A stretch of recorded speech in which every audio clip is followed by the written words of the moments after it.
ये लीजिए मालिक, आपकी ज्यादा चीनी और दूध वाली चाय।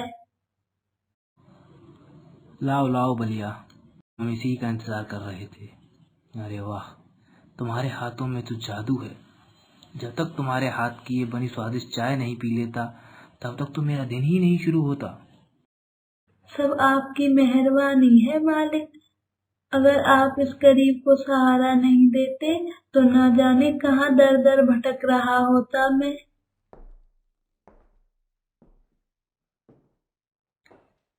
आओ हीरा, आज इतनी सुबह सुबह कैसे आना हुआ? मालिक, पिछले महीने फसल बहुत अच्छी हुई थी, जिससे हमें काफी मुनाफा हुआ है। बस उसी का हिसाब आपको बताने आए हैं। ये हीरा दिखने में ही भोला है, क्या मैं नहीं जानता कि हिसाब में कितना घोटाला करता है ये। मालिक को अपने वश में करना बहुत अच्छे से आता है इसको, चालाक कहीं का। अरे हीरा, हमें तुम पर खुद से भी ज्यादा भरोसा है। अगर तुमने हिसाब लिखा है तो बिल्कुल सही ही होगा। लेकिन फिर भी मालिक, अगर आप एक दफा देख लेते तो अच्छा ही रहेगा। हाँ मालिक, इस तरह आंख बंद करके किसी पर भी भरोसा नहीं करना चाहिए। क्या पता ये हीरा। बस भैया, हीरा अगर कुछ बोलता नहीं है तो वो सिर्फ इसलिए क्योंकि वो हमारी इज्जत करता है। इसका मतलब ये बिल्कुल नहीं है कि तुम उसके बारे में उल्टा सीधा बोलते रहोगे और हम चुपचाप खड़े होकर सुनते रहेंगे।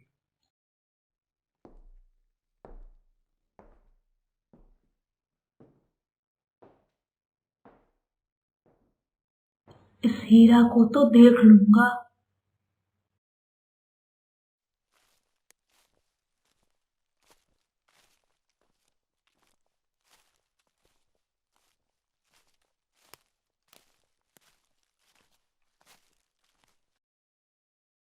हीरा, हमें लगता है पिछली साल की तरह इस साल भी फसल अच्छी ही होगी। तुम्हारी ये नई तकनीक से फसल करने का उपाय बहुत ही अच्छा था।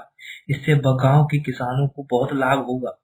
तुम्हारी मालकिन के गुजर जाने के बाद हमारा और छोटू का ध्यान रखने वाला कोई नहीं था, लेकिन तुमने हमारे खेत संभाल कर हमारा आधा बोझ कम कर दिया। नहीं मालिक, ये तो आपका बड़प्पन है जो आपने मुझे इस लायक समझा।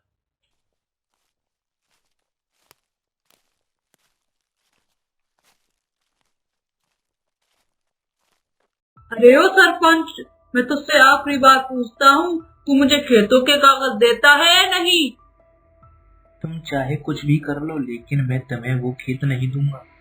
तू दादा से जवान लड़ाता है, तू अभी जानता नहीं मुझे। अगर तूने सीधे तरीके से खेत के कागज नहीं दिए तो तेरा वो हाल करूंगा कि तू कंफ्यूज हो जाएगा कि सांस कहाँ से लूं अब। समझ गया ना? देखो चिंटू, ये जो तुम कह रहे हो ना, बिल्कुल भी ठीक नहीं है। उन खेतों पर गांव के किसानों का भी हक है। एक जूनियर आर्टिस्ट साइड में खड़ा है ना, तो साइड में ही खड़ा रहे। बट चिंटू के बीच में आया तो तेरी चटनी बन जाएगी। अरे क्या कविता बोली है मैंने? अरे ओ मोटू पतलू, अपने बॉस की तारीफ तो करो। वाह बॉस वाह, क्या कविता बोली है आपने। हाँ तो भाई सरपंच, अब तू मेरी बात सुन। अगर मुझे कल तक कागज नहीं मिले तो तुझे भेजूंगा मैं हमारी प्रिय मालकिन के पास। चिंटू की धमकी से हीरा और सरपंच घबरा जाते हैं। सरपंच पूरी रात सो नहीं पाता। क्या हुआ पिताजी, आज आप इतनी देर तक क्यों जागे हुए हैं? क्या आपको नींद नहीं आ रही? लगता है हमारे छोटू साहब को भी नींद नहीं आ रही। तबीयत तो ठीक है ना आपकी? देखें जरा, कहीं बुखार तो नहीं? नहीं, मैं तो बहुत स्ट्रांग हूँ। तो छोटू साहब बहुत स्ट्रांग हैं आप, तो फिर अभी तक सोए क्यों नहीं? ये लीजिए छोटे बाबू, आपका गरम गरम केसर वाला दूध। नहीं नहीं, आज मुझे दूध नहीं पीना। मुझे दूध बिल्कुल भी अच्छा नहीं लगता। पापा बलिया भैया से कहिए वो ये दूध लेकर चले जाए। लेकिन अभी तो आप बोल रहे थे कि आप बहुत स्ट्रांग हो। अगर आप दूध नहीं पियोगे तो हमेशा स्ट्रांग कैसे रहोगे? नहीं पिताजी, मैंने कहा ना, मुझे दूध नहीं पीना तो नहीं पीना, बस। लेकिन छोटे बाबू। रहने दो भैया, तुम ये दूध ले ही जाओ। जी मालिक, जैसी आपकी मर्जी। अगली सुबह सरपंच अचानक गायब हो जाता है। हीरा उसको सभी जगह ढूंढता है लेकिन उसका कहीं भी पता नहीं चलता।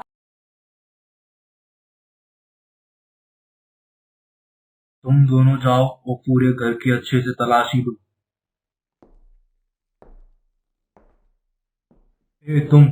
तुम कौन हो और सरपंच जी के घर पर क्या कर रहे हो?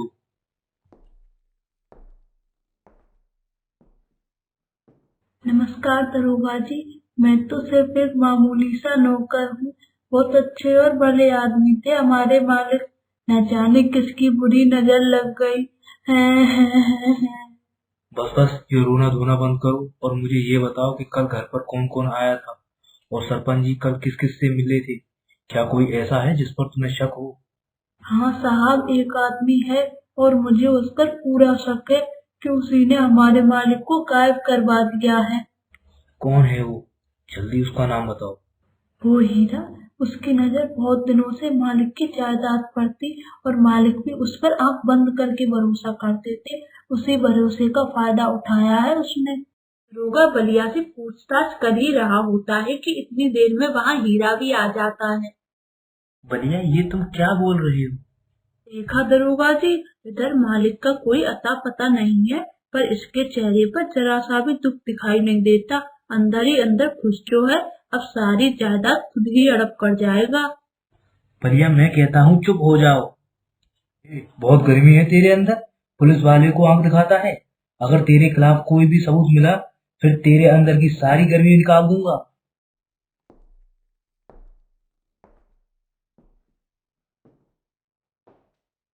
साहब, हमने घर का प्रत्येक कोना देख लिया, लेकिन हमें घर के अंदर कुछ भी नहीं मिला।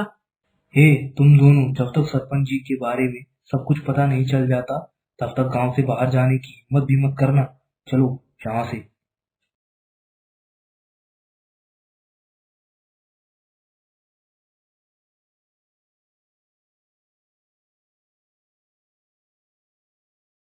हीरा अंकल, पिताजी कहाँ है और ये पुलिस हमारे घर क्यों आई है? बताइए ना अंकल। बेटा, मालिक थोड़े दिनों के लिए बाहर गए हैं और उन्होंने कहा है जब तक वो नहीं आ जाते मैं तुम्हारा ख्याल रखूं। अब जाओ और अंदर जाकर खेलो और कहीं बाहर मत जाना। बड़ा आया ख्याल रखने वाला।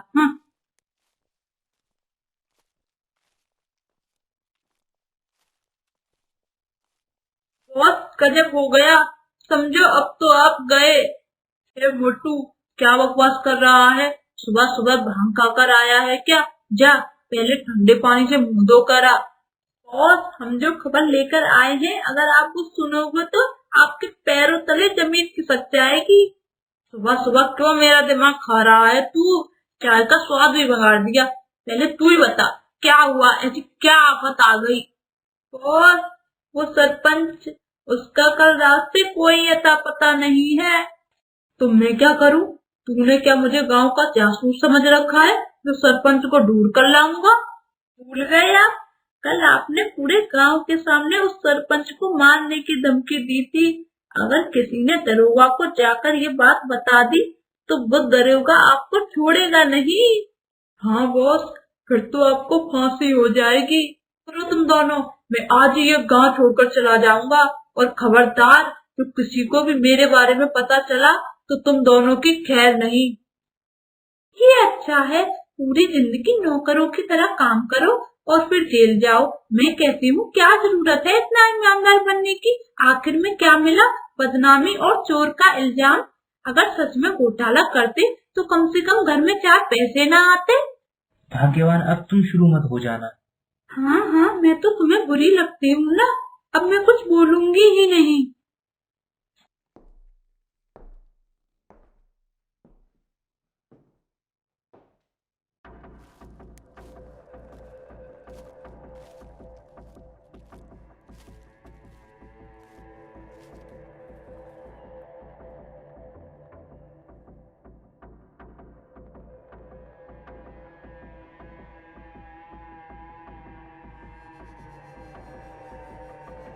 बलिया, हमें यहाँ से जाने दो। हमने तुम पर इतना विश्वास किया और तुमने हमारे साथ विश्वासघात किया। तेरे विश्वास करके मैं ऐसे हाथ डालूं? है मुझे तो उस घर का नौकर बना दिया और उस हीरा को पैसों का हिसाब दे दिया। अब तू देख, वो हीरा जाएगा जेल में और तू जाएगा ऊपर, फिर सारी जायदाद होगी मेरी। तू जाएगा जेल में, पकड़ लो इसे। हीरा तुझे तो मैं छोड़ूंगा नहीं। धन्यवाद हीरा, एक बार फिर तुमने अपनी ईमानदारी और समझदारी से हमारा दिल जीत लिया।